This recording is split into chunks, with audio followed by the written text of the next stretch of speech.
Eu sou o caminho, a verdade e a vida, diz o Senhor. Eu sou o pão vivo que desceu do céu.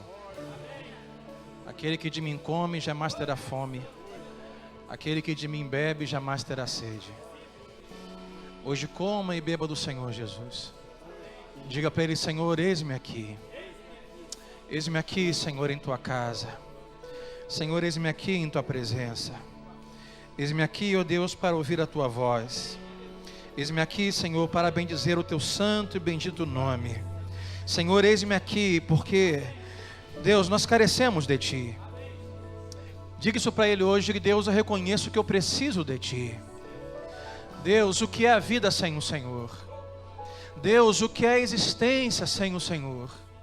Deus, o que é o sucesso, o que é o dinheiro sem o Senhor? Deus, o que nós mais precisamos é do Senhor. Então hoje, ó Pai, a Tua igreja aqui reunida te adora em espírito e em verdade. Deus, exaltamos, ó Deus, da imperfeição que temos, imperfeito que somos, tão pecadores que somos, ó Pai. Mas sabemos que o Senhor hoje, Senhor, recebe a nossa oração, o nosso clamor, não por aquilo que fazemos, não pelas nossas obras, não pela nossa capacidade, Senhor, mas tudo através do poder, do nome, do sangue de Jesus Cristo, que na cruz do Calvário nos trouxe de volta ao Pai. E é no nome de Jesus que oramos nesta noite. É pelo poder do nome de Jesus que clamamos nesta noite. E é no nome de Jesus que as cadeias se quebram nesta noite. E é no nome de Jesus que as barreiras caem nesta noite. E é no nome de Jesus que o morto é vivo nesta noite. E é no poder do nome de Jesus aquilo que era velho se faz novo nesta noite. Não é no meu nome, não é no meu poder, mas é no nome de Jesus Cristo. A Ele a honra, o louvor e o domínio para sempre. Exaltação ao Senhor. Precisamos de Ti, Senhor. Nos rendemos aos Teus pés nesta noite. Oh, aleluia. Nos rendemos aos Teus pés nesta noite. Aleluia. Aleluia. Deus hoje quer falar com você uma palavra. Deus hoje quer ministrar ao seu coração uma palavra nesta noite. Então abra sua Bíblia comigo. Eu tenho 2 textos para nós lermos nesta noite. Vamos até Eclesiastes capítulo 11. Eclesiastes de Salomão capítulo 11, versículos 5 e 6. E depois nós vamos pular para o Novo Testamento. E vamos ler Mateus. E vamos ministrar essas 2 passagens juntas, somadas. Eclesiastes 11, versículo 5, vai dizer assim. Achou aí? Eclesiastes, capítulo 11, versículo 5. Diz assim Salomão: assim como você não conhece o caminho do vento, nem como o corpo é formado no ventre de uma mulher, também você não pode compreender as obras de Deus, o Criador de todas as coisas. Plante de manhã sua semente, e mesmo ao entardecer, não deixe as suas mãos ficarem à toa, pois você não sabe o que acontecerá, se esta ou aquela produzirá, ou se as duas, ou seja, ou se ambas serão igualmente boas. Agora vamos pular até o Evangelho de Deus segundo escreveu Mateus, Mateus 13, versículo 24. Dê um pulo, dê um salto aí com a sua Bíblia. Mateus capítulo 13, do 24 em diante. Mateus 13, 24 a 30 vai dizer assim. É a explicação da parábola do joio e do trigo. Na verdade é a parábola, né? É o contar da parábola do joio e do trigo. Mateus 13, versículo 24 vai dizer assim. Jesus lhes contou outra parábola dizendo: o reino dos céus é como um homem que semeou boa semente em seu campo. Mas enquanto todos dormiam, veio o seu inimigo e semeou o joio. Algumas versões, ervas daninhas. Semeou o joio durante a noite seu inimigo no meio do trigo e se foi. 26. Quando o trigo brotou e formou espigas, as ervas daninhas ou o joio também apareceu. Os servos do dono do campo dirigiram-se a ele e disseram: ora, o Senhor não semeou boa semente em seu campo? Então de onde veio esse joio? Um inimigo fez isso, respondeu o Senhor. Os servos se perguntaram: o Senhor quer que nós tiremos? O Senhor quer que nós arranquemos? O Senhor quer que nós venhamos a dar cabo daquilo que o Senhor não plantou? Em outras palavras, o Senhor quer que agora a gente arranque isso que não foi plantado, que atrapalha? Você quer que nós demos jeito nisso agora? Versículo 29. Então ele respondeu: não. Não. Porque ao tirar o joio, vocês poderiam arrancar com ele o trigo. Deixem que eles cresçam juntos. Diga assim comigo: deixem que eles cresçam juntos. Diga assim para o seu irmão, você vai entender já já. Deixem que eles cresçam juntos. Deixem que eles cresçam juntos até a colheita, até a hora. Até a hora própria para ser arrancada. Ele continua: então direi aos encarregados da colheita: juntem primeiro o joio e amarrem-no em feixes para ser queimado. Depois juntem o trigo e guardem-no no meu celeiro. Até aqui. O tema para nós nesta noite é: eu preciso dos dois. Diga assim para o seu vizinho: eu preciso dos dois. Diga assim para ele: você precisa dos dois. Diga assim: deixa crescerem juntos. Vamos orar? Pai, nós te exaltamos e te louvamos nesta noite. Senhor, que a tua palavra, como uma boa semente, ministrada no nosso coração, assim como lemos nesses dois textos, Deus, elas possam fazer a diferença hoje no nosso coração, na nossa vida. Obrigado pelo esse povo reunido, pela tua palavra que podemos ler. É o que oramos assim no nome de Jesus Cristo. E todos digam amém. Toma o seu lugar, Deus te abençoe, meu irmão.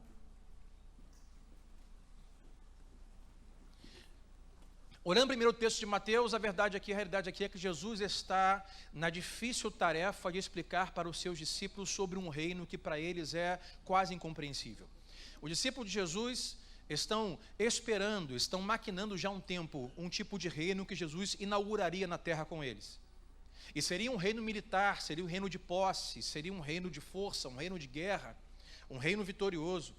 E Jesus tem a difícil tarefa de explicar para eles um reino invisível. O que ele chama de o reino dos céus, o reino espiritual, onde muitas vezes, algumas vezes vai dizer: o meu reino não é deste mundo.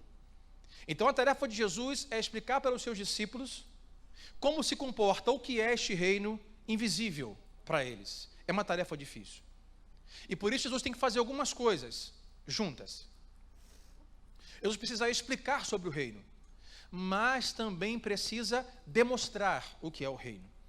E nos seus 3 anos de ministério, Jesus está fazendo muitas coisas e falando muitas coisas para explicar o que é o seu reino e para demonstrar o que é o seu reino. Então precisa fazer ao mesmo tempo, ambos, 2 coisas: explicar e demonstrar. Esse é um exemplo da parábola. Se você for ao versículo 34 na sua casa com calma, esta é uma parábola autoexplicativa. Jesus conta para eles no versículo 24 e no versículo 34 ele explica. Porque muitas vezes é o que Jesus faz. Muitas pessoas estão atrás de Jesus para buscar recurso, para buscar milagre, para buscar alimento. E muitas pessoas estão entendendo errado aquilo que Jesus está ensinando. Muitas pessoas estão com foco errado dentro daquilo que Jesus está operando, como milagres, por exemplo. Se você parar para analisar, nós temos ali entre muitos milagres, o milagre de Jesus com a multidão no campo, estão com fome, e os discípulos falam assim: Senhor, despede essa galera porque não tem o que comer. Ele diz: olha, dê vocês para eles o que comer. Esse eu não tenho. O que tem aí? Temos um jovenzinho aqui que trouxe aqui a mochilinha, que tem aqui um tupperwarezinho com um peixinho. Se fosse o meu seria um franguinho, mais um peixinho, um pãozinho, e é o que tem. Fala: olha, dê para eles o que comer. E diz o texto, você conhece que o milagre acontece e é multiplicado. O pão e o peixe, todos comem, e ainda sobra uma pancada de comida para comer.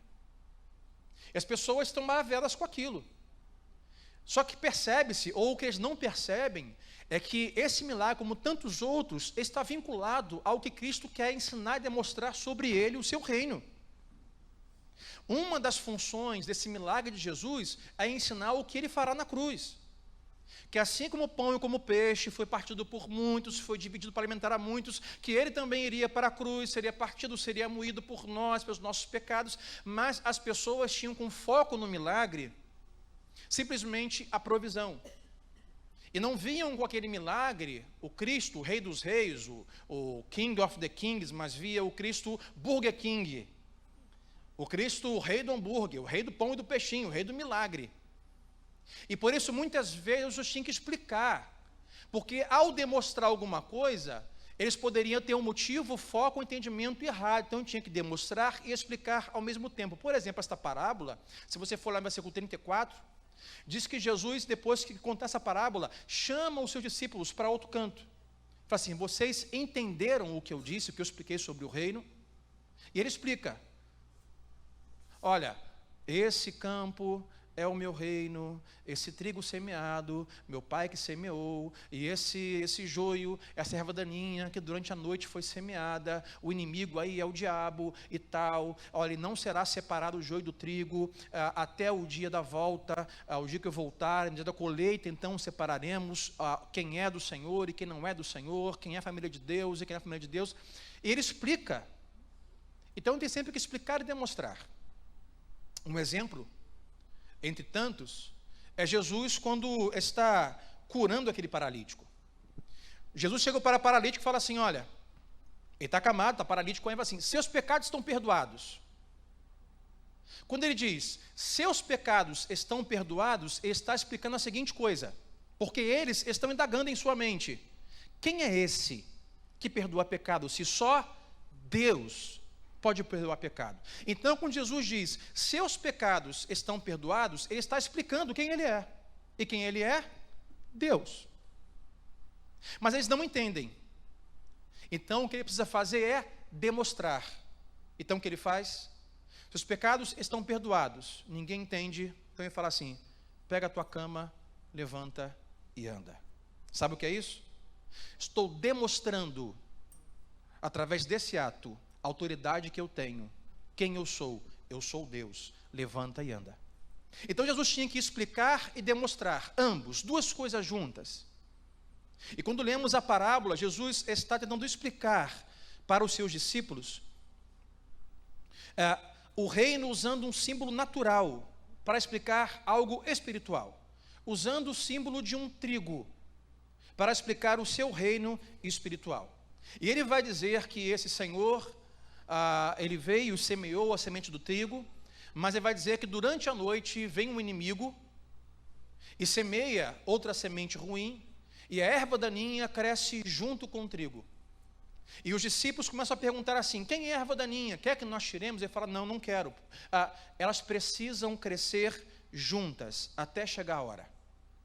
As duas coisas devem crescer juntas, as duas coisas devem andar juntas, as duas coisas precisam, agora, durante esse tempo, existir juntas. O que foi semeado e o que não foi semeado, por esse tempo, precisam estar crescendo juntas. E você observa que Jesus, ao mesmo tempo que o seu ministério ia crescendo, enquanto o seu ministério crescia, ao mesmo tempo, a oposição, os opositores e os críticos também cresciam. E vinha junto. Uma coisa puxava a outra. Aí você fala assim: pastor, eu não podia ter filhos. E eu orei ao Senhor, pedi: Deus, dá-me filhos. Aí você cantou a música da Fernanda Brum: dá-me filhos, Senhor.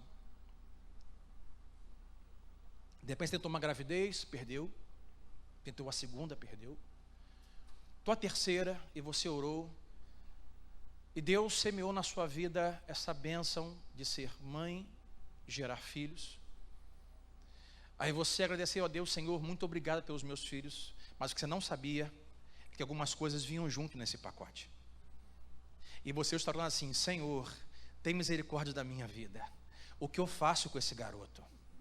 Senhor, o que eu faço com essa garota? Porque as duas coisas crescem juntas. A criança cresce junto, mas as demandas financeiras, emocionais, espirituais, todas crescem juntas. Sabe, você ora de repente para uma promoção no seu trabalho: Senhor, eu preciso ganhar mais. Senhor, me dá uma promoção no meu trabalho. Aí você ganha uma super promoção no seu trabalho. Deus semeia na sua vida esta bênção. e você muda de setor, muda de sala, a sala agora é maior, o ar é mais gelado, o computador é mais rápido, a internet é mais veloz, a vista mudou, mas adivinha, com a nova promoção, com o novo cargo, você agora vai ganhar um novo cargo com muitas pessoas para liderar, e pessoas são problemáticas, pessoas são cheias de cri-cri-cri, as pessoas são difíceis de lidar. Aí você fala assim: Senhor, eu pedi só promoção, não pedi esse monte de gente reclamando de mim o tempo todo. Mas adivinha, as duas coisas vêm juntas. As duas coisas vêm juntas. Jesus diz: não arranquem o joio. É preciso que ele cresça com o trigo, até a hora de serem separados. Às vezes Deus nos dá grandes oportunidades, mas adivinha, junto com grandes oportunidades também crescem e vêm grandes responsabilidades. As duas coisas vêm juntas. Sabe, nós temos a mania de categorizar as temporadas que nós vivemos na vida. Você de repente começa com alguém e categorizamos os tempos, bons e difíceis, abençoados e difíceis. Alguém vai dizer assim: rapaz, eu estou agora vivendo uma temporada muito abençoada. Olha, consegui abrir minha empresa, consegui casar, consegui gerar um filho, consegui trocar de carro. Eu consegui, olha, estou vivendo hoje uma temporada abençoada. Aí outro fala assim: ih, menino, já eu estou vivendo uma temporada muito difícil. Olha, as coisas não estão dando certo, sabe, estou com problema com meu filho, estou com problemas financeiros, e nós categorizamos, separamos as temporadas. Agora que você perceba isso, é que essas temporadas, elas não andam separadas. Todo mundo agora, ao mesmo tempo, está tendo uma temporada abençoada e difícil. Levante a mão que está vivendo assim comigo, nós estamos, levanta a mão. Você olha para algumas coisas da sua vida, rapaz, que benção. Olha para o outro lado, rapaz, mas isso aqui está difícil. Vivemos ao mesmo tempo temporadas boas e ruins, abençoadas e ruins, sabe? Porque não há, mesmo em temporadas de bênçãos e vitórias e alegria e sucesso, não há como você arrancar do meio desse tempo problemas, dificuldades. Eles sempre vão existir, diga comigo, juntos. Eles sempre vão existir juntos, as temporadas chegam juntas. E sabe o que nós fazemos? Nós queremos separar as coisas. Nós queremos separar as temporadas, queremos separar as fases boas das ruins. Então não, agora se abriu um portal e eu agora entrei no tridimensional de uma temporada abençoada. Então não quero problema agora. Ainda da mesma forma, quando nós entramos numa tridimensão, em uma dimensão, em uma temporada difícil, um problema se instalou, a gente não consegue ver possibilidade de, enquanto vivemos a dor e o sofrimento, termos ao redor de nós também coisas boas e abençoadas. Nós sempre queremos separar as coisas, mas adivinhe, deixa eu ensinar nesta noite isso para você, é impossível. Como temos pregado domingo, você hoje vai sair daqui hoje com o seu carro, vai pagar o seu Uber, vai de bike, vai a pé, vai de ônibus, e quando você for para casa, você não vai para o céu, você vai para a sua casa. Quando nós estivermos com Cristo para sempre, em sua glória, vendo face a face, aí meu irmão, aí lá é só temporada boa. Mas aqui, não separe. Sabe, não ache que por viver uma temporada difícil é impossível viver coisas boas. Ou não ache que vendo coisas boas, você não vai receber coisas difíceis. Não tem como separar. E eu, às vezes, tenho que brigar comigo mesmo, porque eu sou pastor, como você, sou um homem de Deus, leio a palavra, estudo, tento ser o máximo alguém correto, alguém pacato, alguém acomedido nas palavras, alguém calmo, mas ao mesmo tempo, meu amigo, eu sou pai. Hoje não, que eu vim de casa sozinho no meu carro. Mas tem culto que antes de subir aqui, no caminho de casa para cá, que leva 20 minutos, eu tenho que brigar com o filho meu. Eu tenho que discutir com o filho meu, antes de subir aqui. E porque eu sou pastor e pregador, mas eu sou pai. E por ser pai, eu tenho a temporada de pai. E pai, eu sou também marido. Eu sou pastor, mas respeita essa minha mulher para você ver o que eu possa me tornar. São duas coisas juntas. Não dá para separar o Sandro marido do Sandro pastor. O Sandro pai do Sandro pastor. Eu vou ter no mesmo dia uma temporada com você aqui de louvores e gratidão, e o céu descendo e chorando, mas meia hora antes estava dando tapa na bunda da minha filha. Não tem como separar as duas coisas. Você entende isso? Amém ou não amém? Amém. Não dá. É isso que Jesus está ensinando para eles. Que vai chegar o tempo em que as coisas serão separadas. Mas enquanto estamos aqui, se lembre que estão vivendo esse reino de Deus, que, como vai dizer o C.S. Lewis, estamos entre o já e o ainda não. Se você crê em Jesus, você já foi salvo em Jesus. Você já foi comprado, lavado, justificado, remido em Jesus. Amém ou não amém? Mas você ainda não foi recolhido desse mundo. Você ainda não foi glorificado em seu corpo. Você não teve completamente a natureza pecaminosa arrancada de você. Se você está em Cristo, o pecado não mais te domina, você não mais é escravo dele, mas ele ainda existe em você. Estamos entre o já e ainda não. E por isso teremos ao mesmo tempo temporadas boas e temporadas ruins. Jesus está dizendo, olha, assim é o joio e assim é o trigo. Agora eu volto para Salomão, Eclesiastes 11. Somando o que Jesus disse, Eclesiastes, Salomão, aquele que viveu a sua vida e agora está numerando as coisas que ele mais viveu, dizendo que é vaidade. Salomão é aquele que teve tudo o que poderia ter. E agora vai numerando as vaidades, e como aquilo não fazia sentido. Ele diz, a vaidade das vaidades, nada faz sentido. Salomão é aquele exemplo que nos diz que não vale o preço de você chegar onde você quer chegar, se não tiver sentido a sua caminhada para chegar lá. Ele chegou, teve tudo, mas não estava realizado. E quando escreve Eclesiastes 11, ele começa a dizer, ele usa duas figuras de linguagem aqui, que é o vento e a mulher grávida. Eclesiastes 11, versículo 5, nós lemos, ele vai dizer assim, você não sabe o caminho do vento. Se você não sabe, não conhece o caminho do vento, então você precisa semear. Sabe por quê? Porque Salomão quer dizer o seguinte, nós sempre vamos encontrar algum argumento, alguma desculpa para não fazer aquilo que Deus tem nos convidado a fazer. Hoje eu não fiz porque estava calor, hoje estava frio, não fiz porque fulano não me ligou, não fiz porque estava ocupado, não fiz porque eu achei que não ia funcionar. Salomão fala assim, você não sabe o caminho do vento, semeador, não sabe. Você não sabe se amanhã o vento vai estar forte ou se vai estar fraco. Você não sabe se o vento vai estragar a sua colheita ou se não vai. Então o que você faz é, semeia de manhã, e à tarde faz o quê? Não fica à toa, semeia também. Porque você não sabe qual semente vai frutificar.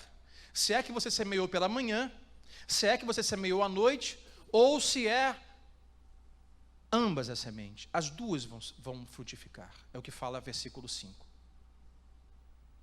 Se você não sabe,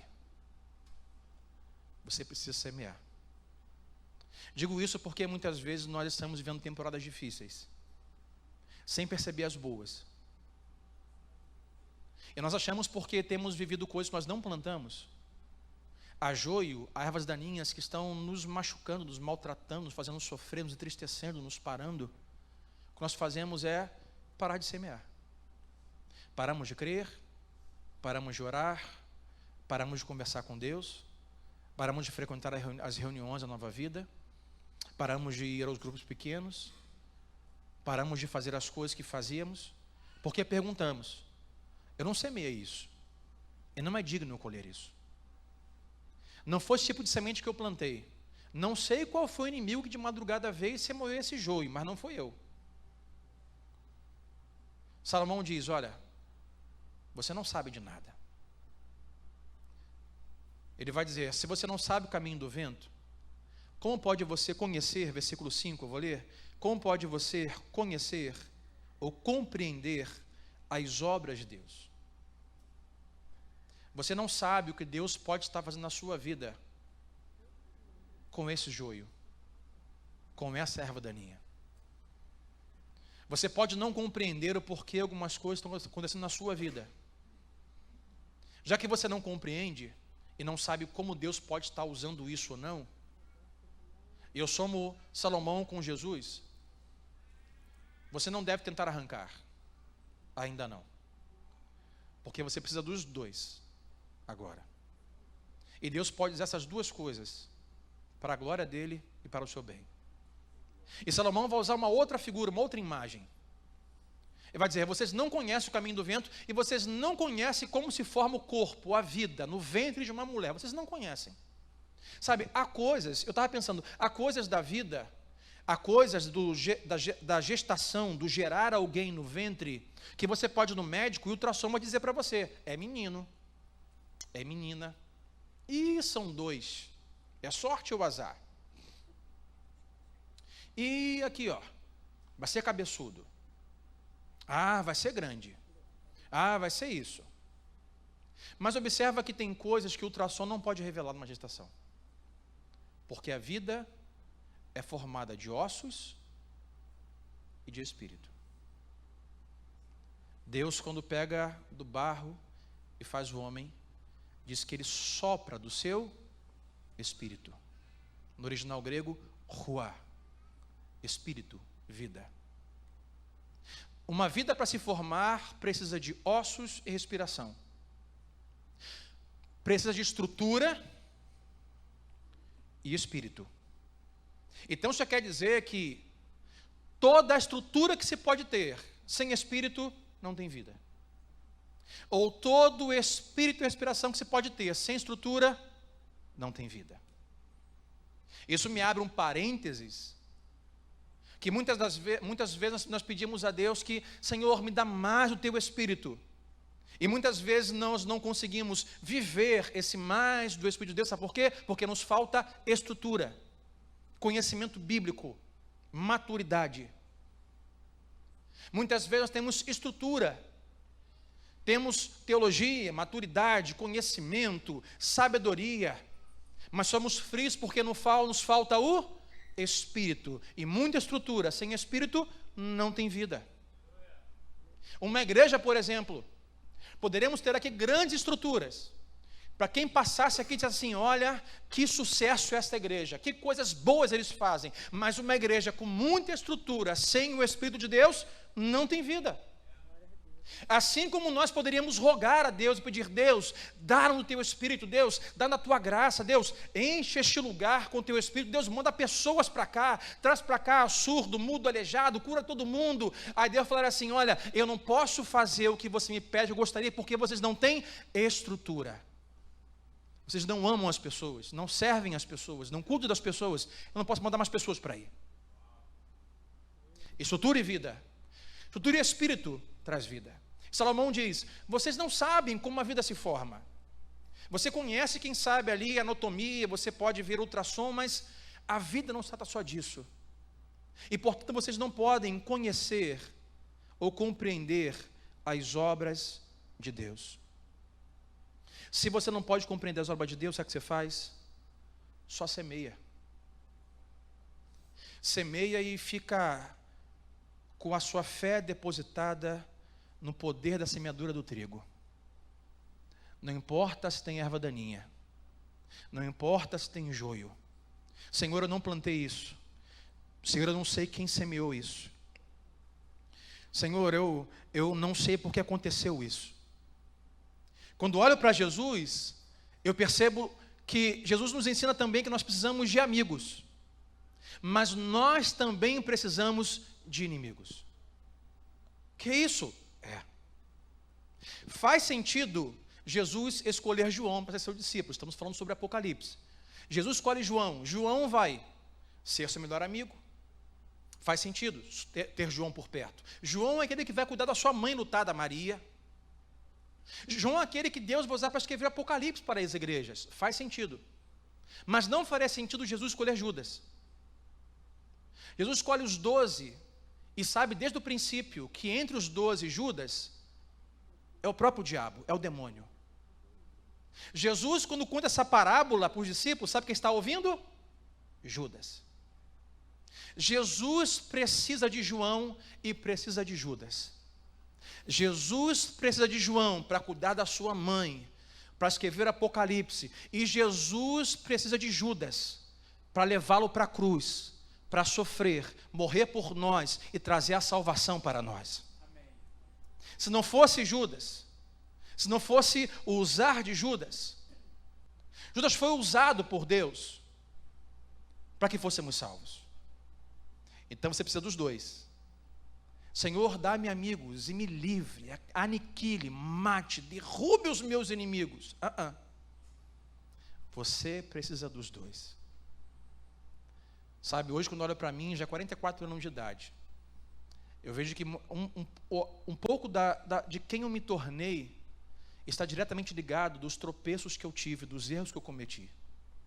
Eu precisei dessas temporadas. Eu precisei desses momentos para hoje ser quem sou. Não sou perfeito, não estou no ponto ainda que Deus quer que eu esteja. Mas estou muito distante daquilo que eu fui um dia. E o que me trouxe até aqui, algumas vezes, inimigos que eu tive, palavras duras que recebi, portas fechadas na minha cara, palavras e críticas duras contra mim, mas isso foi o que me ajudou a chegar até aqui e formar o meu caráter, a minha espiritualidade, a minha casa e a minha vida. Você está falando assim, Senhor, por favor, Deus, eu sou muito criticado pelas coisas que eu tenho vivido em Ti. Deus, arranca os críticos, tira as críticas de mim. A Jesus tem que dizer para você assim, olha só, se você é criticado por ser quem você é em mim, para eu tirar a crítica, eu vou ter que tirar as bênçãos que eu tenho te dado, porque as duas coisas caminham juntas. Não dá para tirar. Senhor, quer que nós recolhemos essas ervas daninhas do joio? Não, eles precisam, eles vão, por esse tempo, crescer juntos. Sabe, nós passamos temporadas lutando, querendo arrancar as ervas daninhas e os joios. Você precisa do trigo e das ervas daninhas. Porque se você tentar puxar aquilo que você simplesmente não gosta, você vai acabar arrancando o trigo junto.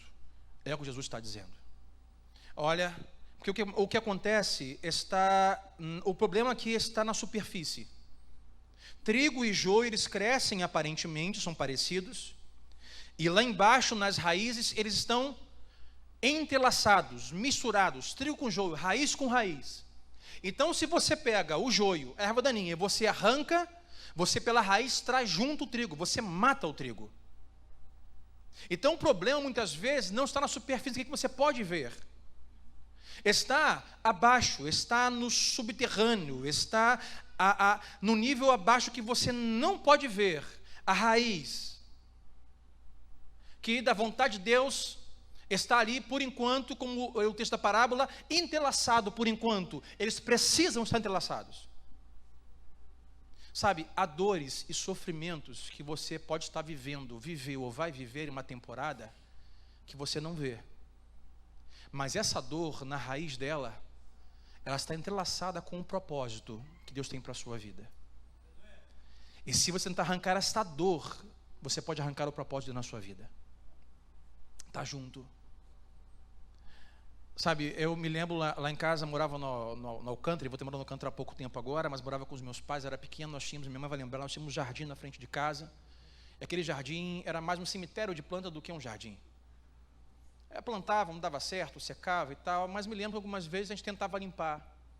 E eu era um que algumas vezes, sabe, me aventurava a pegar assim com a mão toda preta e botar o ancinho lá e limpar. Mas quantas vezes tentei limpar aquilo, limpava, e eu tentava separar a erva daninha da planta, e adivinha, quando acabava o serviço, só tinha areia preta. Porque duas coisas aconteciam.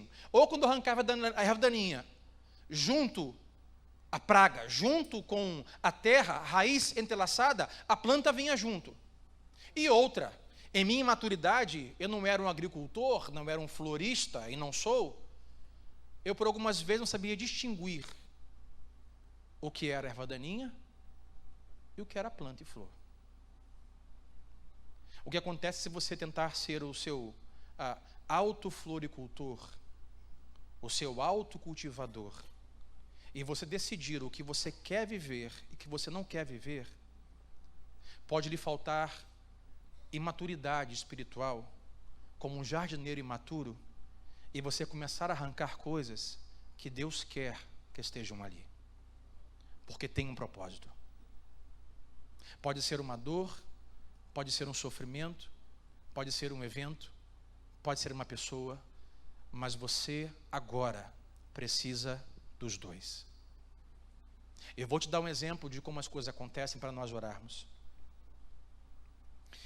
Às vezes a coisa que você não gosta, e até ora para Deus tirar.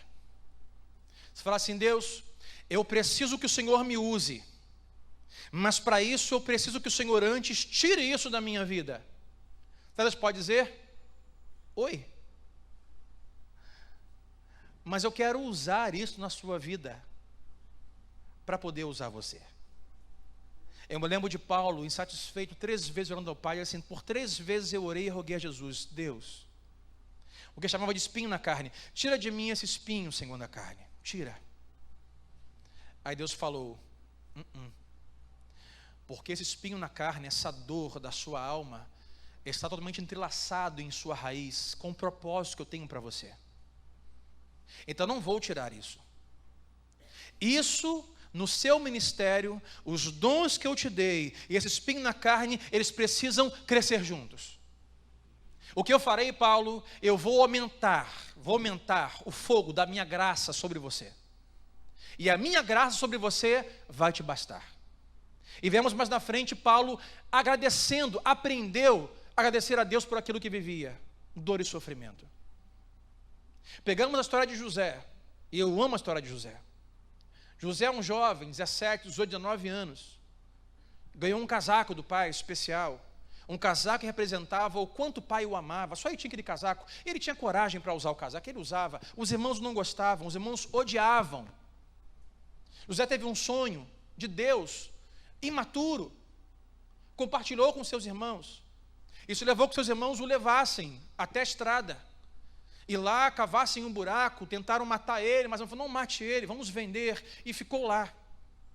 E disse que no buraco apareceu uma caravana, um grupo de mercadores, uma carroça, que o comprou. Lê depois na sua casa, capítulo 37, 38 de Gênesis, não sei o certo. Mas eu estava pesquisando e lendo, uma coisa que me deixou assim, abismado. Quem foi que comprou José?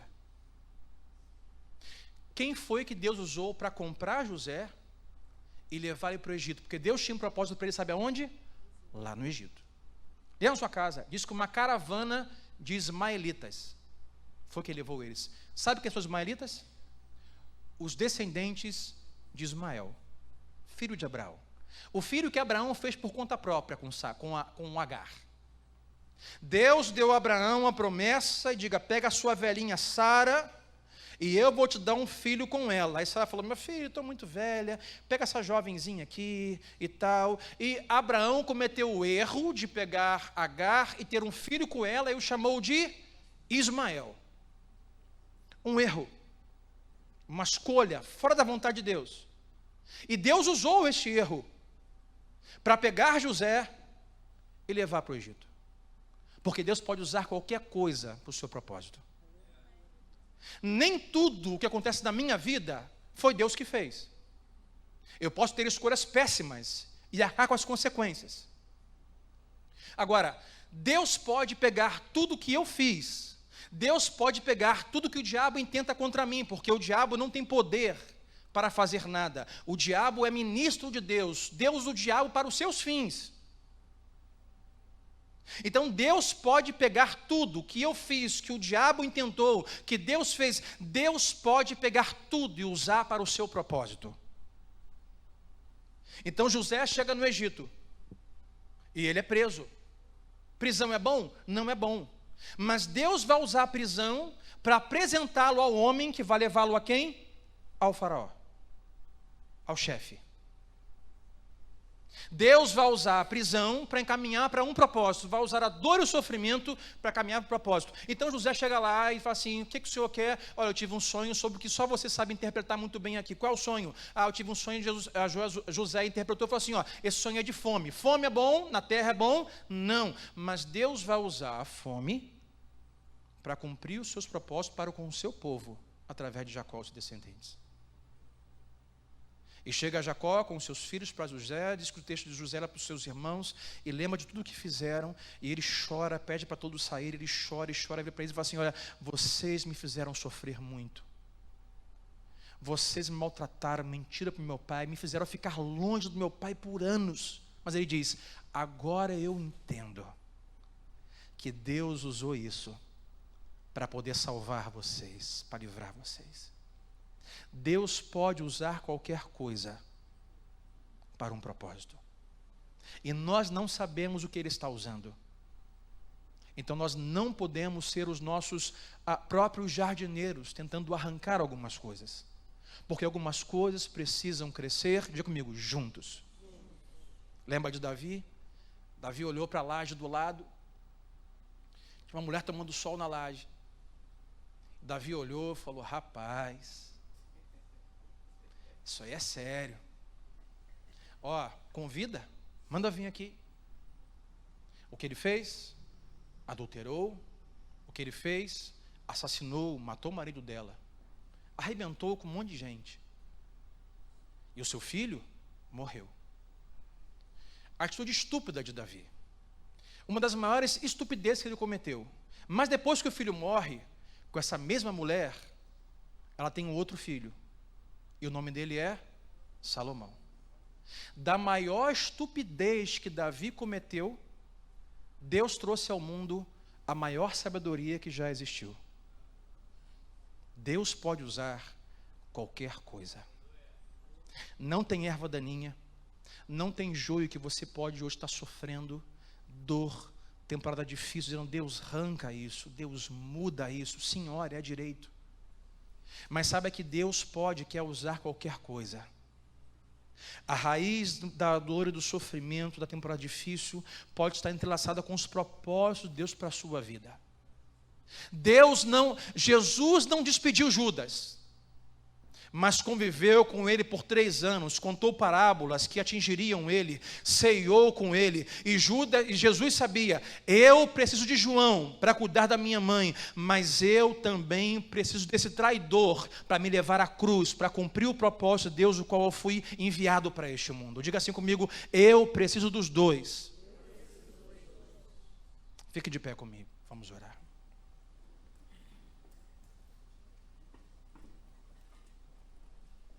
Talvez tenha hoje um sofrimento, uma oração a fazer e dizer: Deus, eu gostaria muito que isso fosse arrancado, como Paulo. Senhor, eu tenho trigos. Eu vou terminar com um texto aqui de Eclesiastes 11, versículo 6, que deve colocar para mim aí. Salomão vai dizer assim: plante de manhã a sua semente, e mesmo ao entardecer, não deixe as suas mãos ficarem à toa. Mas a gente falou assim: você não conhece o caminho do vento. Você não sabe como a vida é formada no ventre de uma mulher. Então você não pode conhecer os propósitos de Deus. Então semeie de manhã. De tarde, semeie também. Porque você não sabe o que vai acontecer. Se a semente da manhã ou da tarde produzirá, ou se as duas serão igualmente boas. Pastor, eu consigo ver na minha vida esse trigo bom e essa daninha ruim. Salomão diz: continue semeando, continue produzindo, continue fazendo, de manhã, de tarde, você não sabe. Esse trigo pode ser uma coisa boa, essa daninha pode ser uma coisa ruim. Mas, Salomão diz: pense, as duas sementes podem ser boas. O trigo pode ser bom, e a erva daninha na mão do Senhor pode ser boa para um propósito na sua vida. Não tente arrancar aquilo que não é hora de arrancar. Sabe, tem semente que a gente vai semeando na vida e acha que não vai dar em nada, a gente para de semear. Salomão diz: continue semeando, Pode ser que não veja agora, mas as próximas gerações tirarão fruto dessa semente. Eu vou parar de semear isso aqui, porque é muita erva daninha, muito sofrimento. E Deus não arranca. Semei de manhã, semei de tarde. Senhor, eu posso não ver nenhum resultado por enquanto, mas eu vou semear. Deus, eu posso não compreender o que o Senhor está fazendo, o teu propósito, mas eu vou continuar a semear. Deus, a dor e sofrimento, temporada difícil. Aí o Senhor diz, olha, isso é para o seu bem, isso está entrelaçado com um propósito para a sua vida, não é sua tarefa. Os discípulos disseram, Senhor, quer que nós arranquemos? Não cabe a vocês arrancar. Eles precisam crescer juntos. Vai chegar o dia em que serão separados. Então o que não presta será queimado e o que presta será guardado. Não desanime, não pare, continue no sofrimento, na dor, na raiz de amargura. Deus usou o erro de Abraão com Agar para levar José para o Egito. Deus usou o erro de Davi com Betseba para gerar o homem mais sábio do mundo. Deus usou a dor de um cativeiro de José para apresentar ele para o copeiro, para levar até Faraó. Deus pode usar qualquer coisa. Enquanto há tempo, diga a Deus, eu posso não compreender, mas eu confio no Senhor. Eu vou continuar semeando. Eu vou continuar orando, eu vou continuar crendo, eu vou continuar adorando, eu vou continuar louvando, vou continuar lendo, vou continuar no meu devocional, eu vou continuar congregando, eu vou continuar dizimando, ofertando, eu vou continuar, Senhor, não vou parar a minha mão. Eu posso não compreender, mas eu sei que o Senhor está no controle. Eu não sei como um corpo é formado no ventre, eu não sei o caminho do vento, eu não sei quem plantou essa erva daninha, mas Senhor, eu sei que enquanto é o tempo do Senhor, cabe ao Senhor usar tudo e todos para a tua glória e para o meu bem. Semeie de manhã, semeie à tarde, semeie à noite. Põe a mão no seu coração. Senhor, eu oro nesta noite, Pai, por pessoas que estão vivendo temporadas, Senhor, distintas ou difíceis. Senhor, pessoas que estão dizendo, Senhor, que bom, esta é uma temporada abençoada. Então, ó Deus, fechando os olhos para aquilo que o Senhor está trazendo, ó Deus, junto, para crescer junto. E eles estão rejeitando, dizendo, não, isso não faz parte do Senhor, isso não tem lugar na minha temporada é só de bênção. Quando o Senhor está pretendendo que por baixo da superfície, daquilo que é visto, o Senhor está trazendo essa dor, esse sofrimento, esse problema, crescendo junto a Deus, para formar esse caráter, para trazer maturidade espiritual. Deus usando para propósitos que estão ainda no futuro, o qual Ele não sabe, Ele não compreende, mas o Senhor conhece, o Senhor é Senhor do tempo, o Senhor não está limitado ao nosso tempo. E eu oro, Pai, por aqueles que estão vivendo, Senhor, temporadas difíceis, estão sofrendo, Pai, e não conseguem encontrar o sentido disso, não conseguem encontrar propósito para isso. E às vezes oraram pedindo ao Senhor o trigo, o Senhor semeou o trigo, eles estão vendo que o trigo cresceu, mas junto ervas daninhas. A bênção chegou, mas chegaram as críticas. Os amigos chegaram, mas chegaram os problemas. O trabalho chegou, mas chegou a dificuldade. Oh Deus, o Senhor está no controle de tudo. Ainda não há tempo, Senhor, de nós arrancarmos, de nós nos separarmos. O tempo agora, Deus, é de crer que no tempo do Senhor, o Senhor usará os dois. Nós precisamos dos dois para sermos formados em Ti. O Senhor tem muita coisa a usar para formar Senhor, o nosso caráter. O Senhor tem muita coisa a usar para nos aproximar do Senhor. Deus, e quanto mais eu me aproximo do Senhor para Te conhecer, mais eu percebo que pouco sei do Senhor. Quanto mais eu me glorio em Cristo, em conhecê-lo, em ler sobre Ele, em orar com Ele, em ter intimidade com Ele, mais eu percebo quão pequeno eu sou e quão eu careço dEle. As duas coisas vão juntas, crescem juntas. Por isso, Pai, hoje ministra para os meus irmãos nas temporadas que estão vivendo, que eles creiam, Deus, que o Senhor está usando lá no profundo, lá embaixo, na raiz, toda dor e sofrimento e dúvida para um propósito. Chegará o dia, Deus, em que tudo isso será revelado e arrancado e compreendido. Mas enquanto o dia do Senhor não chegar, dá-nos fé. Como Paulo, ó Deus, despeja sobre nós mais da Tua graça, para vivermos, porque precisamos dos dois. Precisamos dos amigos, precisamos dos críticos. Precisamos, ó Deus, do Teu povo, junto, orando. Precisamos de pessoas, ó Deus, que nos atacam, que não conhecem o Senhor. Precisamos, ó Deus, porque o Senhor está no controle de todas as coisas. Jamais José imaginou estar aonde esteve. O Senhor usou erros e impossibilidades, dor e sofrimento, para cumprir o seu propósito. Eu creio que assim o Senhor fará também em nossa vida, em nome de Jesus. E todos digam amém e amém. Olá, obrigado por assistir ao canal da Nova Vida SC no YouTube. Se você gostou dessa mensagem, clique no botão de inscrição aqui na sua tela e assim você não vai perder nenhum conteúdo desse ministério. E também nos siga nas redes sociais. Mais uma vez, obrigado e Deus abençoe.